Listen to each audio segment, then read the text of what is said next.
नमस्कार दोस्तों, आज हम एक बार फिर से हाजिर हैं एक शानदार मूवी की एक्सप्लेनेशन के साथ। मूवी की कहानी में एक माँ अपने बेटे को लड़कियों के साथ गपागप करना सिखाती है, लेकिन फिर वह खुद उसके साथ गपागप करने लग जाती है।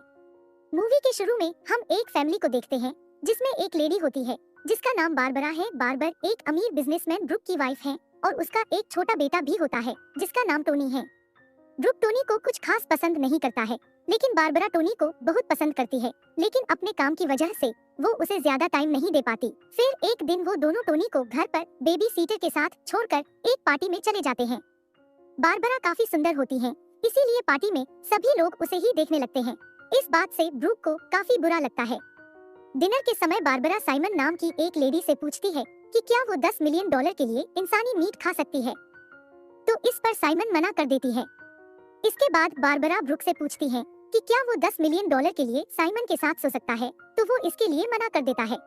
बारबरा फिर से उससे पूछती है कि गेट से निकलते ही उसे कोई लिफ्ट दे, तो क्या वो उसके साथ चला जाएगा। अब ब्रुक बारबरा के ऐसे सवालों से गुस्सा हो गया था और वो कहता है कि हाँ, मैं जरूर जाऊंगा। पार्टी खत्म होते ही बारबरा होटल से निकलती है और फिर वो एक अनजान आदमी के साथ उसकी कार में कहीं चली जाती है और बारबरा की इस करतूतों से ब्रुक काफी ज्यादा परेशान हो जाता है। और ब्रुक घर पहुंचता है तो देखता है कि बारबरा अभी तक घर नहीं आई है और फिर बारबरा काफी देर बाद घर लौटती है। अब कुछ साल ऐसे ही बीत जाते हैं और अब टोनी बड़ा हो गया था। ब्रुक अब ज्यादातर समय बाहर ही रहता था और कभी कभी ही घर आया करता था। दूसरी ओर टोनी ज्यादातर टाइम बारबरा के साथ ही रहता था और उसे अपनी माँ के साथ रहना बहुत पसंद था। कुछ दिनों बाद ब्रुक घर पर कुछ फ्रेंच मेहमानों को लेकर आता है और लंच के बाद बारबरा इन सबको टोनी से मिलवाती है। फिर बारबरा टोनी को फोर्स करती है कि वो एक फ्रेंच बुक सबको पढ़कर सुनाए, लेकिन टोनी नहीं पढ़ पाता क्योंकि उसे उतनी अच्छी फ्रेंच नहीं आती थी। बारबरा जब वापस जा रही होती है तब एक आदमी बारबरा की बॉडी की फ्रेंच में तारीफ करता है, लेकिन बारबरा को फ्रेंच आती थी और वो उस आदमी को काफी बुरा भला सुना देती है, जिससे गुस्सा होकर वो आदमी घर से जाने लगता है और ब्रुक भी उनके साथ घर से चला जाता है। बारबरा ब्रुक का पीछा उसके होटल तक करती है।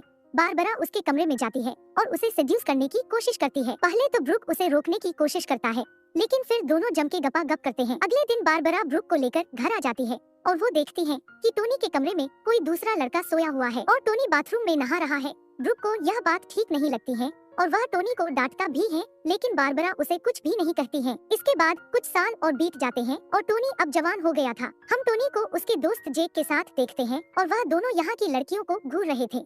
ब्रुक और बारबरा भी यहाँ पर थे और ब्रुक टोनी को सलाह देता है कि इन लड़कियों पर ज्यादा भरोसा न करें, इनकी नजर हमेशा पैसे वाले लोगों पर ही होती है। अगले दिन टोनी को ब्लैंका नाम की लड़की नजर आती है और वह उसके साथ फ्लर्ट करने लगता है। ब्लैंका म्यूजिक ऑन करती है और वो तीनों डांस करने लगते हैं। अब हमें यहाँ पता चलता है कि टोनी बीच का है और वो लड़कों और लड़कियों दोनों की तरफ अट्रैक्ट होता है। वह अपने पेरेंट्स को ब्लैंका के बारे में बताता है और यह बात जानकर बारबरा काफी खुश होती है। बारबरा ब्लैंका को भी अपने साथ लॉन्ग ड्राइव पर इनवाइट करती है और फिर ये चारों एक बार में जाते हैं। फिर ब्रुक ब्लैंका को अपने अमीर ग्रैंडफादर की कहानियाँ सुनाता है और ब्लैंका भी ब्रुक की बातों को ध्यान से सुनती है। रात को यह लोग एक होटल में रुकते हैं और टोनी और ब्लैंका एक ही कमरे में सोते हैं और गपागप करते हैं, लेकिन टोनी इस चीज को ज्यादा एंजॉय नहीं करता है।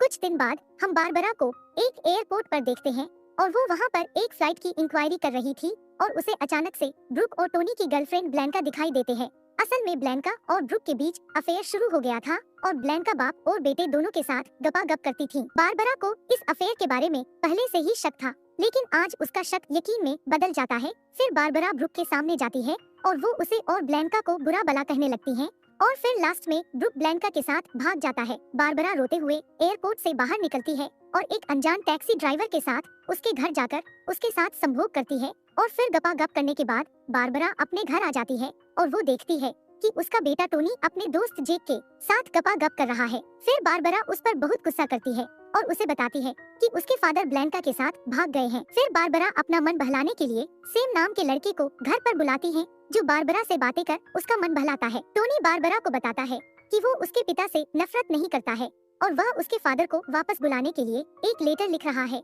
लेकिन बारबरा ब्रुक को अपनी जिंदगी से निकाल चुकी थी। सेम टोनी से बात करता है और उसे पता चलता है कि टोनी भी उसी की तरह गे है। इसके बाद सेम टोनी और बारबरा दोनों के साथ गपागप करने लगता है। बारबरा को जब ये बात पता चलती है तो वह सेम को डांटती है और उसे कहती है कि तुम्हें ऐसा नहीं करना चाहिए। इस पर सेम कहता है कि टोनी अब बड़ा हो चुका है और वह अपनी लाइफ के फैसले खुद ले सकता है। अब अगले दिन हम टोनी को देखते हैं जो अपने दोस्त जैक के पास जाकर उसके साथ गपागप कर रहा होता है। यहाँ हमें ये भी पता चलता है कि धीरे धीरे टोनी की मेंटल कंडीशन बिगड़ रही है। फिर टोनी अपने फादर को लेटर देने के लिए उनके घर चला जाता है। वह अपने फादर के घर के बाहर जाकर लेटर को छुपाने की कोशिश करता है, तो ब्रुक उसे ऐसा करते हुए देख लेता है, लेकिन वह कुछ रिएक्ट नहीं करता। ब्लैंका भी देखती है कि टोनी उस लेटर को मिट्टी में दबाने की कोशिश कर रहा है। यह देख ब्लैंका टोनी से मिलने नीचे आती है, लेकिन उसे देख टोनी वहाँ से भाग जाता है और ब्लैंका वापस आकर टोनी के लेटर को पढ़ती है। उस लेटर में टोनी ने ब्रुक को लिखा था कि उसे और उसकी मॉम को उसकी जरूरत है। इधर बारबरा पेंटिंग बना रही होती है और ऐसा करते हुए वह रोने लगती है। सैम उसके पास आकर उसे संभालता है और फिर वह दोनों गपागप करना शुरू कर देते हैं। टोनी जब घर वापस आता है तो बारबरा और सैम को बेड पर सोते हुए देखता है। फिर टोनी भी अपने कपड़े उतारकर उनके साथ सो जाता है। अगले दिन बारबरा टोनी को अपने बेड पर सोए हुए देख पागलों की तरह हंसने लगती है। फिर सैम टोनी और बारबरा दोनों को किस करता है। फिर बाद में सैम को यहाँ से जाना पड़ता है। फिर सैम दोनों को गुड बाय बोलकर यहाँ से निकल जाता है। अब अकेले हो जाने के बाद बारबरा पागलों की तरह बिहेव करने लगती है और वह सुसाइड करने की भी कोशिश करती है, लेकिन टोनी बारबरा को सही वक्त पर हॉस्पिटल पहुँचा देता है और इसी कारण उसकी जान बच जाती है। फिर टोनी से ब्रुक की दोस्त साइमन आकर मिलती है। टोनी उससे पूछता है कि वह ब्रुक से मिली है, जिस पर साइमन उसे समझाती है कि तुम्हें ब्रुक को भूल जाना चाहिए। वह आदमी किसी से प्यार नहीं करता है और सभी उसकी नजरों में घिरे हुए हैं। अब फिर कुछ दिनों के बाद बारबरा ठीक हो जाती है और फिर वो टोनी के साथ डिनर करने जाती है। एक दिन जब बारबरा बाथरूम में नहा रही होती है, तब वो टोनी को आइसक्रीम लेकर बाथरूम में बुलाती है। फिर वह आइसक्रीम खाती हुई टोनी से कहती है कि वह इथेल नाम के आदमी के साथ डेट पर जाने वाली है, लेकिन ये सुनकर टोनी को अच्छा नहीं लगता है और फिर इसके बाद बारबरा टोनी को उसके टांकों पर दवाई लगाने को बोलती है और दवाई लगाने के बाद बारबरा टोनी को बाहर भेज देती है। कुछ दिनों के बाद यह दोनों किसी के फ्यूनरल अटेंड करने जाते हैं, जहां इन्हें ब्रुक भी दिखाई देता है, जो अभी तक ब्लैंका के साथ था। वह दोनों टोनी और बारबरा से कोई बात नहीं करते, जिससे टोनी को बहुत ज्यादा बुरा लगता है। अब काफी दिन ऐसे ही बीत जाते हैं और बारबरा टोनी के साथ लंदन में शिफ्ट हो जाती है और वहां जाकर टोनी पूरी तरह से बदल जाता है और वहां पर वो एक गे को दोस्त भी बनाता है। यह बात बारबरा को बिल्कुल भी पसंद नहीं आती है। फिर बारबरा टोनी को लड़कियों में इंटरेस्ट दिलाने के लिए उसे सेड्यूस करने लगती है और वह उसके साथ गपागप करती है, लेकिन टोनी इन सबको जरा भी एंजॉय नहीं लेता है। अब धीरे धीरे टोनी की मेंटल कंडीशन बहुत ज्यादा खराब होने लगती है। फिर एक दिन टोनी और बारबरा के बीच कुछ बात को लेकर बहस होने लगती है और टोनी बारबरा के पेट में चाकू मार देता है, जिससे बारबरा की वहीं पर मौत हो जाती है। इसके बाद टोनी पुलिस और एम्बुलेंस दोनों को कॉल करता है। फिर वह नूडल्स बनाकर बारबरा की लाश के सामने ही खाने लगता है। पुलिस वहां आकर टोनी को इस हालत में देखकर समझ जाती है कि टोनी ने पागल होकर ही अपनी मां को मार दिया है। इसके बाद टोनी को अरेस्ट कर लिया जाता है। अगले सीन में हम ब्रुक को देखते हैं, जो बारबरा के फ्यूनरल के लिए लोगों को इनवाइट कर रहा था और उनके लिए लेटर लिख रहा था। एंड में हमें बताया जाता है कि टोनी को उसके क्राइम के लिए 8 सालों की सजा सुनाई गई और फिर 1 साल बाद ही उसने जेल के अंदर सुसाइड कर लिया और इसी प्रकार से इस मूवी का एंड हो जाता है।